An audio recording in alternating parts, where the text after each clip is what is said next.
Not sure if you guys can hear me, but I'm just waiting. Here we go. Just waiting for Laura to join me. Hello, everyone. Hi. Oh, hi. How I'm are just going you? to mute this. Yeah, I'm good, thank you. Great. And you can hear me okay? I can hear you just fine. Can you hear me okay?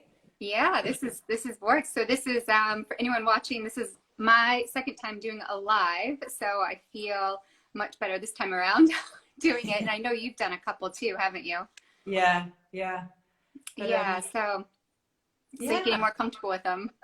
Yeah, well, slightly. I know As it's comfortable as you awkward, can isn't it? be. Yeah. Yeah, so for those of you out there, Laura and I met actually at a networking event here locally in Edinburgh. And when I met Laura, she was just very soft spoken and calm. And, when she told me she was a life and career coach, I thought, of course you are. Just people want to stop and listen to what you have to say. So, since then we've gotten to chatting and thought we would just come together and do a little Q&A with each other and talk about our businesses. And we've also realized over the course of the last, I guess, year, it's been, our business overlaps in a few interesting ways. Yeah. So I thought I'd get started with a few questions I have for Laura. And if I'm not sure if anyone watching has a question, I might be able to see it if you put it in comments. But my first question for Laura is what's motivated you to become a coach in the first place? Yeah. So it's a good question. And to be honest with you, it was something that I recently discovered. I actually wanted to do this 10 years ago. Only I found a notebook that I'd made some notes in, and I'd completely forgotten about that. So it must have been my subconscious for a long time. That's So crazy.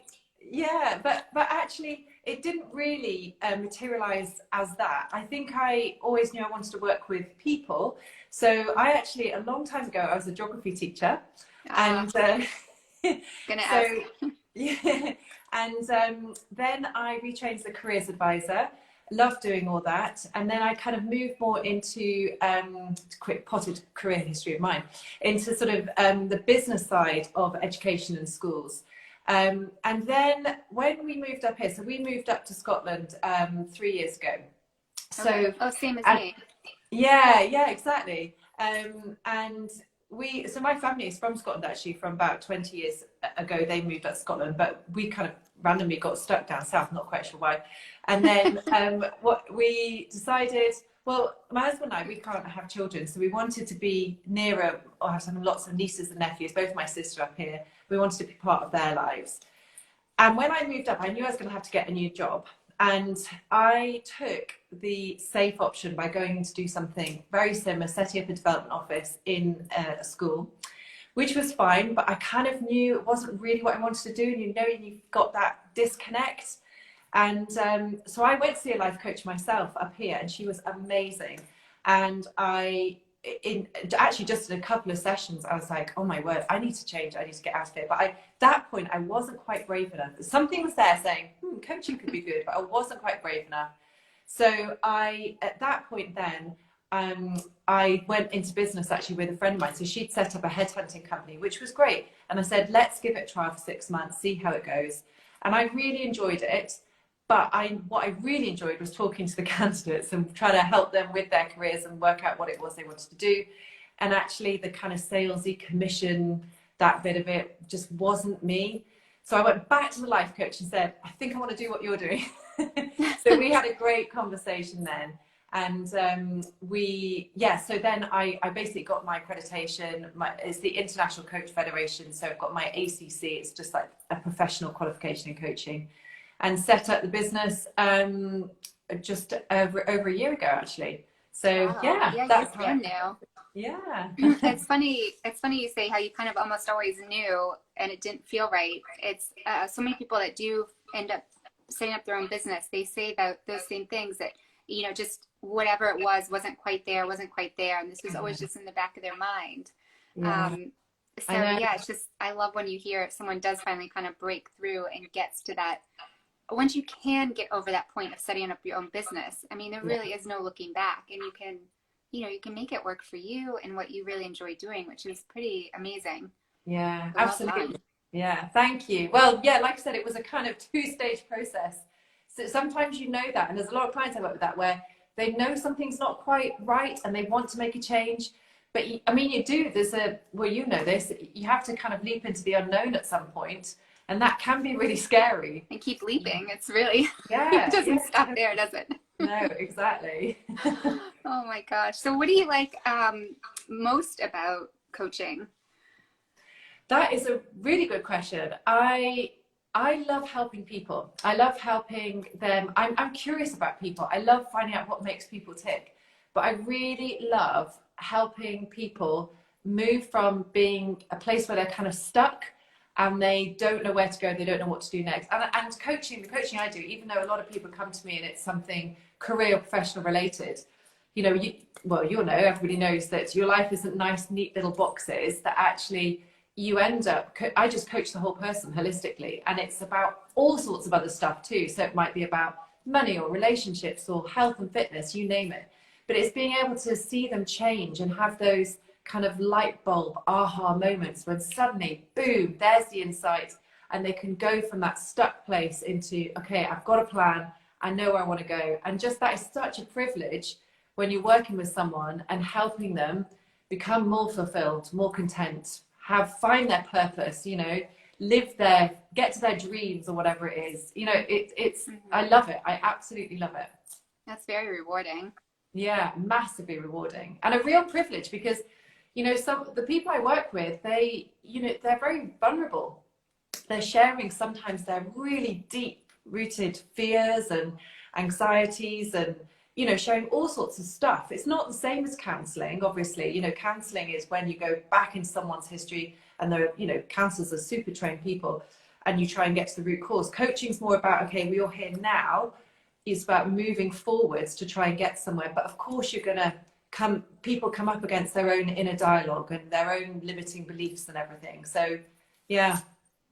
Yeah, so you end up probably doing a bit of digging here and there. Yeah, just to figure out what it is that's limiting them. Yeah, totally. And all sorts of stuff comes out, sometimes that they're not even expecting, Right.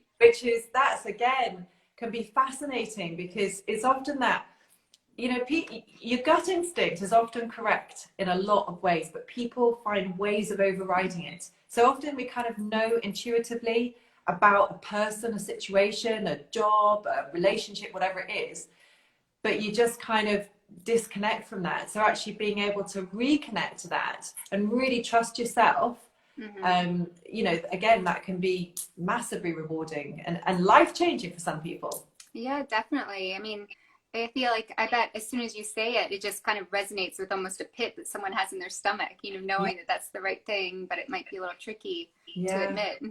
Absolutely. Yeah. What about, I always wonder with counselors in general, how do you kind of separate, because you are kind of digging deep and getting personal with people, and sometimes you're hearing things that are going to be, I'm sure it can be, upsetting. So how do you kind of separate yourself from this kind of emotional, other people's kind of emotions that you talk about each day? How do you separate from that and kind of stop thinking about it to go on and be, Laura for the rest of the night? That's a really good question. You're trained, so as when I was doing my training, you're trained how to do that. And one of the things is, and I was actually really worried about that before I went into doing this, but one of the ways of doing it is you have to realize that if you get involved in someone else's emotional stuff, you're actually not helping them. So the best way you can, this is not about you, this session, it's about the other person. So you are constantly reflecting back those emotions to them. So that's a really kind of big switch mentally, because it's not in a normal conversation you have with someone gets upset, your kind of normal human empathetic response is to, oh, you okay? Hugs, whatever, tissues. But that doesn't actually, in this kind of situation where you're really helping someone, that doesn't help. And it's just about allowing them the space to if they're showing emotions, to be emotional, to obviously to acknowledge that, but to let them process it and work through it. Because often there's, a gift in there somewhere. There's a reason, and there's something which has been unlocked. So that can be quite transformational. So that, I think, training, definitely. If you're a professional coach, you have to really have a supervisor, just like with counselling. So I have an amazing supervisor, and I check in with her once. Yeah, and that's my space to, it's kind of, you know, this confidential space to be able to offload on her about things that have come up in sessions. So during lockdown, I actually worked with a client who was on the front line in a hospital. And that was really tough, really tough. So I needed some way of being able to download that to someone else. So that was really important as well. I think the other thing is when you're working from home, and this applies to anyone, there's no real boundaries. Yeah, exactly. There's no real boundaries between work and home. So once I've done a session, I physically get up and leave the room, go make myself a cup of tea, go and do something else. So that there is that kind of distinction between we're in a coaching zone space and now I'm not. And I think separating that's really important too. That's a good idea.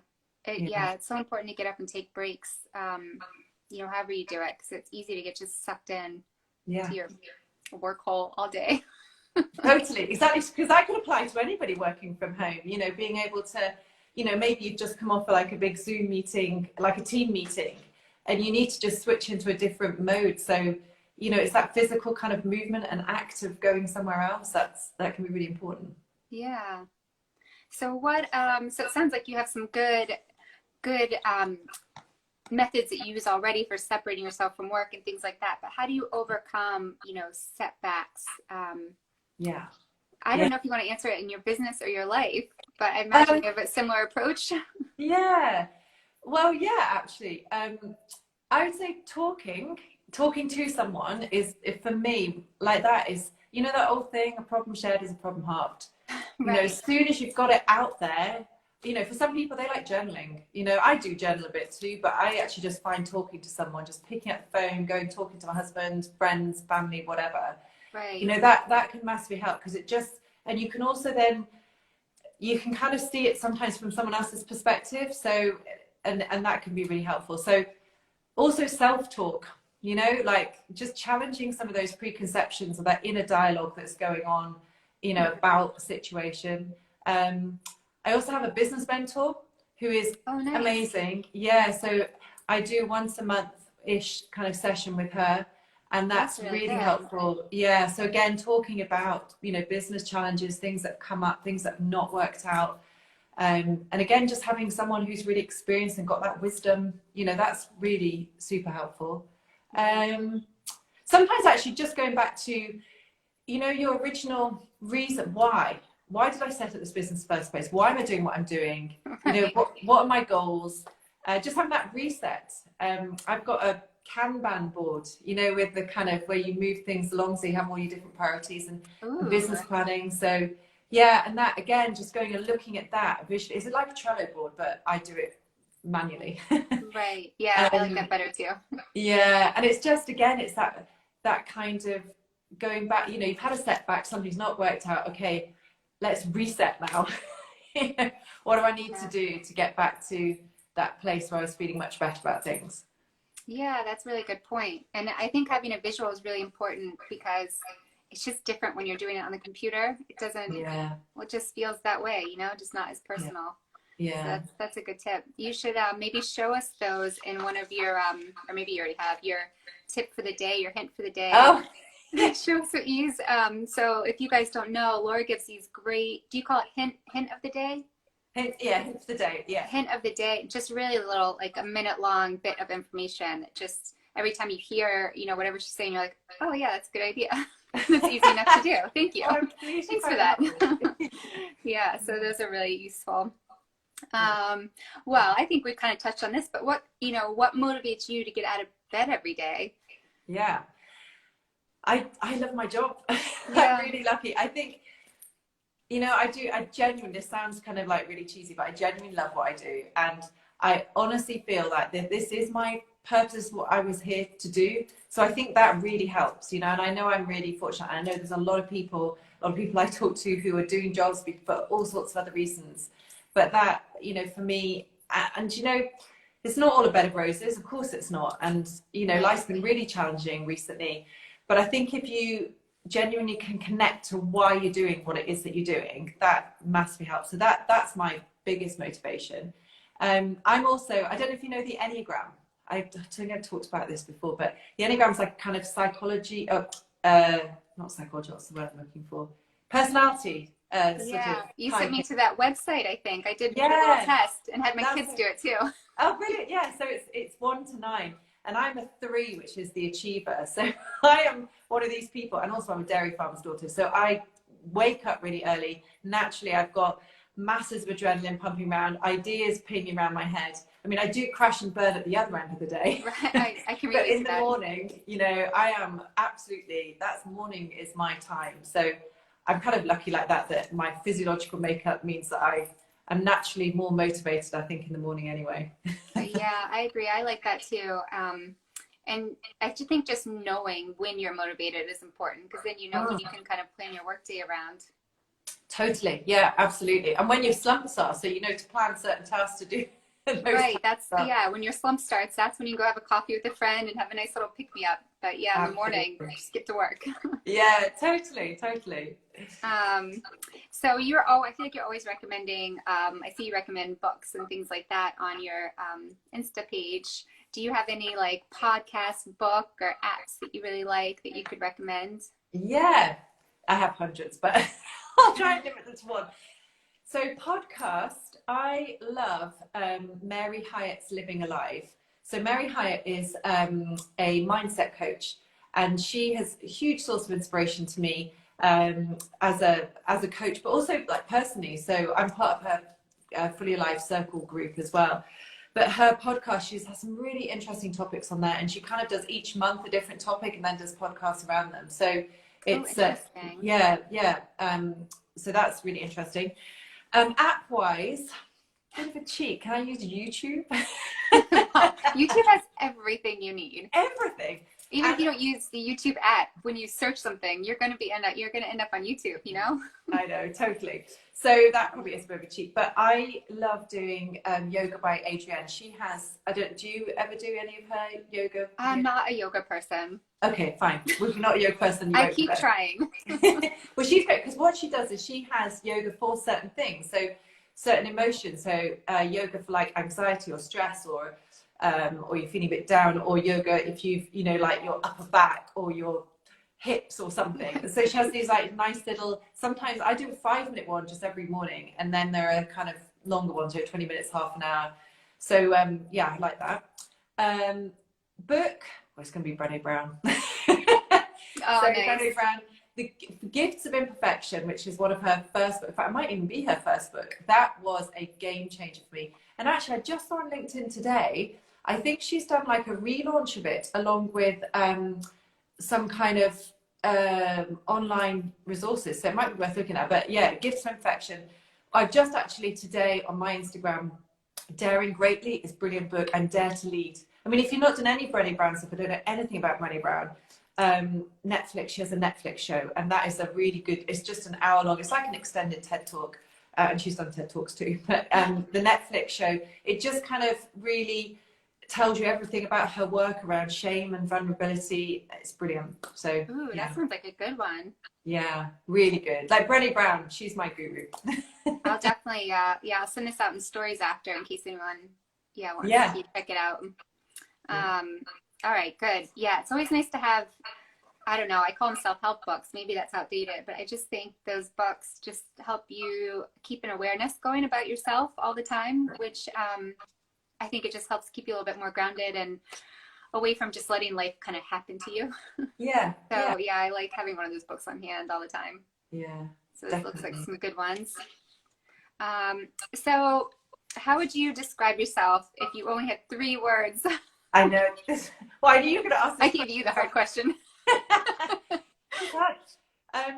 So 3 words: empathetic, enthusiastic, and creative. I think those are my best 3. So yeah, I agree with that. Yeah. And creative, not necessarily creative in a kind of arty, well, I do like arty kind of creative, but more like kind of creative thinking. Yeah, I think some people think that with careers as well, that creative careers, they're just kind of, you have to be very good at arts and crafts and design. Right. But actually, loads of people are creative. They just, I you think know, everyone's creative yeah, in their own way. I mean, creative is really just, isn't it just kind of, I mean, yes, seeing things and drawing or whatever, that's one part, but it's yeah, problem solving, isn't it? You yeah, know, figuring out solutions to problems. totally. And everyone does that to some extent of their, you know, their job and their life. Absolutely, absolutely. Mm-hmm. So we're going to flip it around now, and I'm going to ask you some questions. Yeah, there's still a few. I'm like, what am I going to answer? So first question is for you is what motivated you to set up your own interior design business?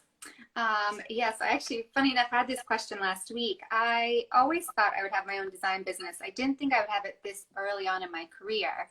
But what motivated me was when we moved here, there weren't many jobs available, and I obviously didn't have any connections. So calling around to different builders, I mean, just any connections I made were just kind of met with a lot of dead ends. So I knew it was something I wanted to do, and kind of like you, I kind of, you know, had, you know, 8, 9 months where I was kind of applying to some different jobs, thinking that maybe I should go a different direction, maybe I should forget all about interior design.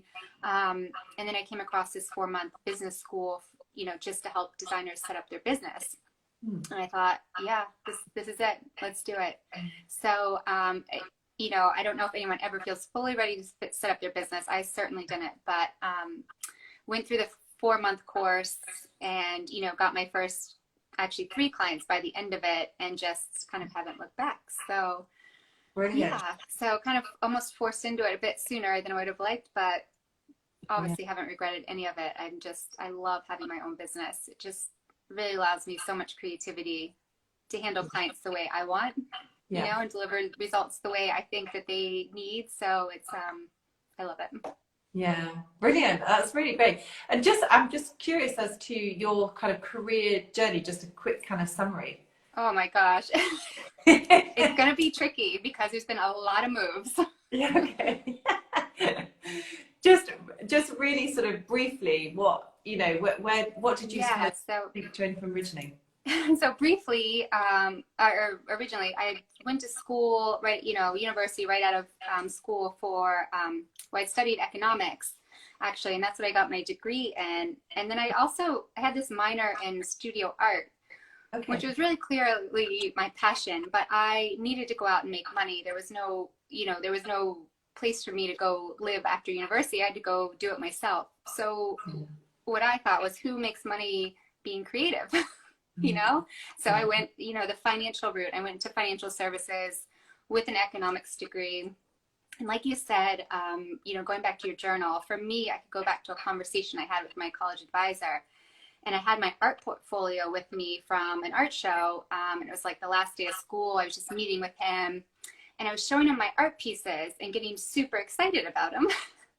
And he kind of had, you know, gave me this old wise, you know, chit chat about how he had a student who came through, and, you know, economics she liked, it wasn't her passion. She went and started working at an art gallery, and now she owns one. And, you know, just that one of those stories. And I kind of left there thinking, oh my gosh, I'm going into the wrong thing. But I kind of have to go this way, you know? So it was just, I don't know, it was just one of those moments where you just felt that pit in your stomach, like, he's right. I love my art. So anyway, long story, but so I started in financial services in New York City, worked there, then moved to kind of Richmond, Virginia. Then where else was I? Boston. And then we were in Philly. Yeah. While I was in Boston and Philly, I was home with the kids, but running like a side business of refinishing furniture. And then that led to consultations with helping people choose curtains and colors and the whole thing. And I also was renovating homes. So I was on like my 3rd home renovation. And I was just like, gosh, I'm actually pretty good at this. This is pretty easy for me. So when I was living in Philadelphia, I went back to school for interior design full time. Yeah. And then I moved here. Fantastic. Well, that's a great journey. I love that bit as well about when you just knew at that point we had that conversation. I just like left with almost tears, you know, my tears welled up in my eyes. It was, obviously it stuck with me. Yeah, so interesting. And what for you is the best thing about your job? Oh, probably similar to you in that you just transform people's lives. I mean, even last Friday, as soon as I showed, a lady at her space plan for her living room, she's like, oh my gosh, why haven't I thought of that? And of course, I'm like, well, it's not your job to think of it, it's mine. But, Yeah. just that immediate, like, oh my gosh, this is going to make my life so much better. And, to be able to help people implement that change in their day, like your home affects everything you do, day to day. So help people implement that change for the better is just crazy rewarding. And then there's that instant gratification too, right? Of having the before and the after, of just the visual of seeing it. So that's pretty rewarding too. Yeah. Do you ever do one of those kind of big reveal moments? I do have some before and afters. I need to get a little bit better at it. My problem is I'm awful at remembering to take befores. I'll kind of take a couple for myself so I remember what things look like. But when I go to kind of do a side by side, I'm like, oh, I just don't have the good side by side. But I have a few on my Instagram. But yeah, I'm just crap at the big reveals because I always forget that part. Yeah. But I guess that you probably just get so into a project anyway that you kind of, you don't necessarily, it'll be for the client side really, won't it? The big reveal thing, as in their transformation, if they haven't seen anything from start to finish, Yeah, right. So, yeah, I should actually maybe try and get them to take before and after pictures. Yeah, They'll remember. totally. Now remember, it's important to take before photos of this. Put the onus back on them. Yeah, this is an important part of your journey. Yeah. I love it. And what would you say is the worst thing about your job? Oh, I was trying to think about that. Definitely not designing. I love designing, and I have not come across a space that's really given me a problem yet. They're just always, I love that part. But I guess the part of my business that can be a little tricky, or what I do that's a little tricky, is just setting the boundaries a bit. It never feels great. And I know why I have to do it. I know, someone will have me in to do a room and they're like, oh, while you're here, can you just help me choose paint colors for here? Or can you just help me, and I get why they're asking, but that is, of course, time away from what I'm paid to do. It's time away from my family. It's time away from myself. So I just have to always remember to just say, yes, of course I can help, but it'll be at this cost or something like that. But so just setting those boundaries never feels amazing. Yeah. But it's something that I have to remind myself is important. And as a business owner, that's hard. As a business owner, right? Yeah, anything you do that's not, you're not getting paid for, it's obviously you're taking away money from yourself, or like I said, valuable time away from family or that kind of stuff. Totally, yeah. And so what do you do for self-care? Self-care is, for me, it's about just taking care of myself with food and exercise.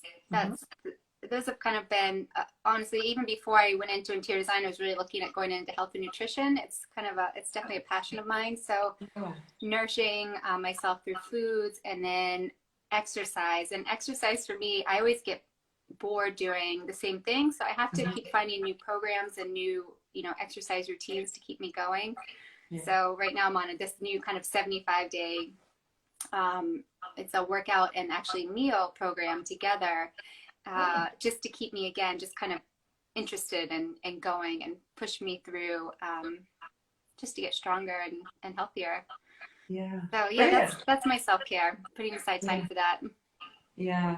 And what about kind of, I'm thinking about self-care for, like, does that ever come up with, because obviously in my work, like, self-care comes up a lot in conversation, when you're coaching someone. But I'm just wondering, how does that ever come up with the whole interior side of life for you and the business, is doing self-care and that being important for someone when they're thinking about what interiors they want in their home?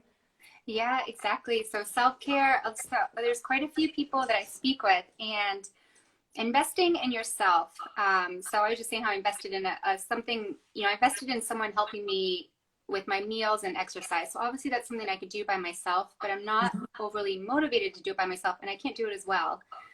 So paying for that gave me this great sense of relief and something to look forward to, and something that ultimately is going to get me to a better place. So I know for my clients, a lot of times they feel the same way. Interior design it can be thought of as frivolous and unnecessary.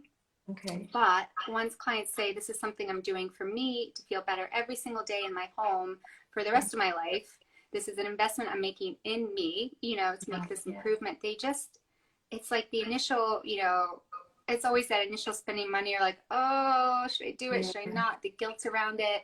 And then once they do it, they just, you can just like see there's a weight lifted off their shoulders. They're just so excited to get started, and the emails are coming and the photos are coming. And yeah, it's just, it makes me really happy too when you can see people really kind of struggling to invest in themselves and they ultimately decide to, because you just know it's just going to give them some kind of great breakthrough, some kind of transformation.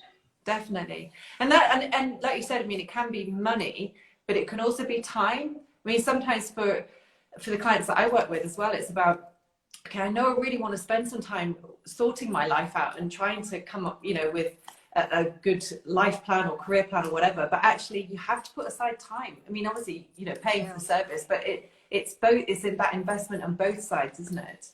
It is, right, because it's definitely, I'm trying to tweak this, but it's definitely, I have had a couple of clients where I kind of give them the full design, and then there's pieces that they just kind of don't get around to for, a year or something. And so just trying to keep, staying on top of them to actually finish it up and put that time aside. And it is important. Yeah. But yeah, it's definitely, it's time. It can be money. It can be sometimes what other people might think, which, it's not necessarily anyone else's business if you're using a life coach or an interior designer, unless you want it to be. But yeah, I know sometimes people are worried what other people will think, so that can hold them back. That's so true. So true. So what advice would you give your younger self? Oh, so funny. This came up last week too, and I fumbled over it, but I know exactly what I would give the advice I give myself is to stop taking things so personally, because, because it's not really about you. And if someone wants to judge you, that's fine. Let them have a hard pass on whatever you're offering in the world. So I think that would be it. Just don't let things sit with you for too long. Don't take it personally. Yeah. Just do what you got to do. And such good life advice. I think we need that now today. Yeah. It's not like I follow it to a T now, but I do try and keep it in the back of my mind. I know, absolutely.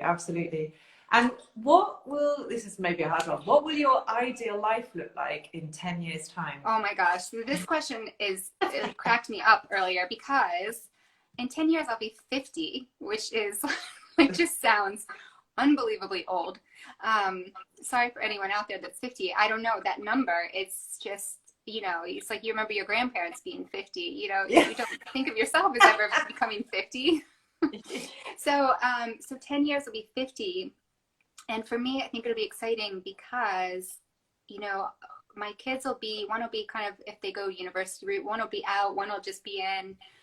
So we'll be empty nesters. And that's exciting because literally the world can be our oyster, and we're very much travelers, and we're happy to go live anywhere and everywhere. So the thought of in 10 years that we can kind of pick up and try out a new place, a new country, a new home, that's really exciting. Yeah, so 10 years. Sorry, I think my video and my video just okay? Yeah, can you see me? It just seemed to cut out then. Yeah. Okay. Yeah, you just did a quick cutout and then. Yeah, I'm back. Yeah. So 10 years, empty nesting and traveling the world. Sounds Or great. at least moving somewhere warmer. Yeah. Well, that's a good sign, yeah. What about you, though, in 10 years? I've got lots of big dreams. I'd love to have a book. I'd love to do some public speaking, some more kind of like some group coaching workshop things, have maybe some training programs. Oh, sorry, it's just got some group training programs, maybe online training. I've got quite a lot of big, obviously I'd love to do. So you answered professionally. I just answered what I want to do with my free time. Clearly I'm only working for my free time. Yeah. Well, I'd say I asked you the question 10 years time. See, if you asked me if it was a question about 15 years time, that would be my husband and I, we'd sort of already planned a big sabbatical where we're going to go around the world. So that would be a big dream for us. Yeah. Well, we'll have to definitely catch up on that then. Yeah. And then any advice that you would give for someone who wanted to move into interior design? Oh, it's a tough one. I would say, interior design if you reach out to interior designers or interior designer companies, what I found is they're not overly helpful with advice or welcoming. Not always the case. I did find one interior designer that was really, really helpful to me early on, but don't let that discourage you is all I'm saying. So don't let what other people think, or, you know, if you reach out and you're not getting the, you know, the the help that you are hoping for, just don't let that discourage you. Advice for interior design. I mean, I think you'll know in your heart if you love it, and you just have to go for it. I do sometimes talk to people who love, you know, they've done one house renovation and they've loved it so much that they think they want to start helping other people do it. And I would just caution against maybe just do a little more, you know, classes, coursework, just make sure you really actually like every aspect of it. But yeah, just to go for it. Don't let people, don't let anyone stop you. That's great advice. Absolutely. Because there's so many, I mean, sometimes when you look at something you really want to do and you have that pros and cons sheet, you know, the cons can be overwhelming and you think, nah, I'm going to play safe. I'm just going to stay in my comfort zone. But actually you can't ever really reach that fulfillment or contentment or whatever it is that you want out of life if you just stay in your comfort zone. Right. So, you know, I mean, that's what I always say. My job is to push someone outside their comfort zone, and that can be really challenging and really difficult at times. But you did it, and look, how happy you are now. Like, well, you probably know with the business, you're just pushing yourself outside every single day, and it can be exhausting sometimes, but the rewards are really nice. Yeah. I've just seen there's a few questions come in from people. I don't know, can you see the questions at the bottom? Can you interior design a kitchen from scratch? Yes. definitely message me. That was actually one of my very first projects while I was still in university, was designing a kitchen from scratch. I was actually really proud of myself because my the architect I was using kept saying, he was like, yeah, you came up with this. You came up with this, right? So yes, I do. I like designing kitchens. Yeah. There's one here that says, what is the best way to start with an interior designer? As a customer, is it okay to ask to do one room? And then her next bit of the question is also, what if you don't like their ideas? That's a good question. Oh yeah. So this is a tricky one for me to answer for other designers, because I know designers all have different business models. So it can't be easy for the consumer out there. I would say, yeah, absolutely. Just start with one room. And sometimes a lot of times I encourage people to start with just one room, because it can be overwhelming to do more than one room at once anyway. So if you kind of can get through one room to completion and you have a good relationship with that designer, then you can just keep moving through. So yeah, I would say definitely start one room. If you don't like someone's designs, I actually work with my clients in a way where we work together on the designs initially. So I'm able to figure out what you like before I actually go and create the designs. So that's how I get around it. Other designers, if you don't like the designs, I know some will charge to redo them. I know, it can get expensive, and then some will make, you know, tweaks for you. And we'll, you know, obviously try to make you, you know, happy with the design. So it just depends. So you get the clients involved right from the beginning, right? In terms I do. I did it before. I would kind of get some info from them, go create, you know, designs on my own, then present it to them. And I just found I was really wasting a lot of time, which meant I had to charge my clients more money, you know, to pay for that time. So if I have the idea of the designs in my head and some on paper, and I can just kind of take them through them, and they're like, yes, yes, no, no, then I'm able to go and work efficiently. So it just helps me lower the cost and time involved, really. Yeah. And also it's that happy clients thing as well. I think, I mean, for me, when I'm starting out a relationship with a client, is the kind of making sure that they know exactly what it is that you're providing and the service, and having that conversation and answering all of the questions that they can possibly have right at the beginning, so that you don't get sort of halfway through. And there's also with me, with coaching clients, you know, I always say, you know what, if it's not working and if you don't want to do coaching, then that's totally fine.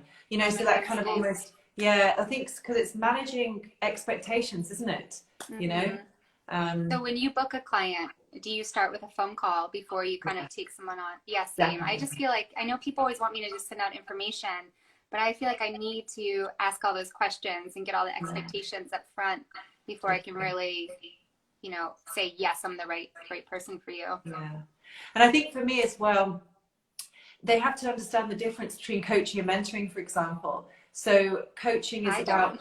yeah, well, and most people don't, because and the two terms are interchangeable, really. But mentoring is where you're giving advice. So, and I do offer that as kind of bolt-ons. So, if someone wants their CV sorted out, or help with their LinkedIn profile, or interview prep, or whatever it is, or, how to do network, how to find jobs, I can help them with that. But that's me giving advice. That's more mentoring space. Right. Whereas coaching is about, I'm reflecting back, I'm like a mirror to the other person. And the idea is the other person has everything they need within themselves. It's just that they're stuck. So my job is to guide them and not tell them what to do, but to walk with them, to encourage them, and then to challenge them. And that's really about pushing them outside the comfort zone so they can get to where they want to get to. So, they'll see the obstacles and barriers, but it's about always moving forwards. So I think, if I didn't have that phone call at the beginning, they might not think, know. yeah, and they might think that, and it can be a little unnerving at times when people really want advice, they want someone to tell them what to do. Mm-hmm. And as a coach, I'm not going to do that. I'm going to help them discover for themselves. So, there's a difference there. I'm sure sometimes people are like, what should I do? Yeah, tell me. They do. And that can be quite challenging at times. But if you've managed those expectations at the beginning, then that, obviously is works much better and much better for everybody then. It's a relationship thing, just like with your business is a relationship thing as well. So, yeah. Right. Yeah. I mean, at the end of the day, my goal is really to make my client, super happy. So A, they might want to hire me back again. And B, they might refer me to other people, and C, that they go on and they just had a good experience. So exactly. I mean, that's just the goal at the end, isn't it? Yeah, totally. So shall I start with a quick fire to finish? Oh yeah. I know. There's still two. I'm like, I don't even know what I'm going to say. Just let my brain work. So, just quick fire questions. So, first one, morning person or evening person? Morning. Heels too, or right? flats? Yeah. Flats. Night in or night out? Night in. Has that changed? I'm so lame. I love a night in. Still, even to this day after lockdown. Yeah. Book or podcast? Book. Tea or coffee? Coffee. Bath or shower? Shower. City or countryside? This one's tough because I live in the city, but I love the countryside. So I guess I'll have to go with city because that's where I'm spending most of my life these days. Yeah, fair enough. And cat or dog? Oh, I say this is tough too because I've got one of each. Yeah. I think I love having a dog. They're just a lot more work. So I've always had a cat, and then I've had a dog like 3 times throughout my life. So I guess I'll have to go with cat. I'll always have a cat. Don't tell the dog. I know. I'm sorry, you're just a lot of hard work. I love it. All right, let me do you. Okay, yeah. Okay. All right, I know this first one. Morning or evening? Morning. Definitely. Heels or flats? Flats. I've got a husband who's shorter than me. Oh, right. Yeah, so do you ever put on heels and just go for it? Or no, always flats? No, but funny enough, actually, somebody said to me not recently, you just need to get over this. Like the whole, was it Tom Cruise, Nicole Kidman thing? She didn't care. I know. I know. Oh, no, I'm with you. I think, yeah, I don't like that feeling either, but you're right. It's a mental block. Yeah. You have to talk to your mentor about that. Yeah. Night in or night out? Well, do you know what? It depends on what kind of week I've had. Sometimes, you just want a night in, but there's other times I'm like, yeah, I really need to go out. And I think for me, after lockdown, I was like, I need to go out. Yeah. Have you been out anywhere good lately? Well, I've been going back into restaurants has been lovely, actually. It's nice to have someone else pour you a glass of wine. Yeah. Book or podcast? Well, do you know what? It's a bit of a cheat, but both, because I listen to it at different times of the day. So I always read before I go to bed because that kind of helps me switch off. But podcast during the day. So if I'm walking or driving somewhere, whatever, podcast. Yeah, or even like folding laundry, or you can always listen to it, which is nice. Yeah. Tea or coffee? Again, I do both. That's what do you? So, yeah. But always I'm decaf in both. I can't drink coffee. I can't drink caffeine now. Right. So I gave it caffeine a long time ago, but I have them again at different times. So I always start with coffee, and then after lunch it's kind of tea. That's so funny. Decaf though. Yeah, I think if I had to switch to decaf, I would just say, all right, done with coffee. I'll just switch to tea. Yeah. Bath or shower? So shower for me. Yeah. Yeah. City or countryside? Well, again, I'm like you, kind of living in the city, but actually countryside. I'm, grew up on a farm, so I think deep down I still love being in the countryside. But I would Yeah. miss it if I wasn't in a city. So yeah, I know. It's really tough, isn't it? I yeah, guess it just depends on what stage of life you are. And yeah. then cat or dog? Well, dog, because we we only have a dog, and my dog will Yeah. never speak to me again. So yeah, I do Yeah, like cats though. yeah, I know. It's funny. Some people are really either a cat person or a dog person, but I'm just kind of an animal person. Yeah. But No, we did. yeah. We had both a cat and a dog growing up, and actually, cats and dogs can get on really well together. Yeah, ours do too. It's nice. Yeah. They'll Yeah. sleep next to each other. Exactly. It's Exactly. cute. Yeah. Oh, Brilliant. well, this was really fun. Yeah, it's been so Um, nice to chat to you. yeah, same. So I think, so if everyone can bear with me, I think what I'll be able to do is save this and then I'll send a copy to Laura and then we'll both be able to put on our IGTV. I don't know if I'm talking in a foreign language to myself, but it might be. And then I'll see if I can get out some of these recommendations too from Laura that were really good. All right, last question for Laura. How do you say your last name? I love it. It's Ogilvie-Jones. Oh, that's not so bad. No, it's Okay. not. Well, my All husband's right. still in education and he's known as Mr. OJ. And so I'm Oh, kind of by default Mrs. OJ. oh, I like it. I'll do that. That's easier. It's much easier, OJ. OJ, nice. All right, great. Well, enjoy the rest of your afternoon. Thank you. You too, Carrie. It's been so nice seeing you. You too. All Okay, right. Take bye care. everyone. Thank Bye. you. Bye. Bye.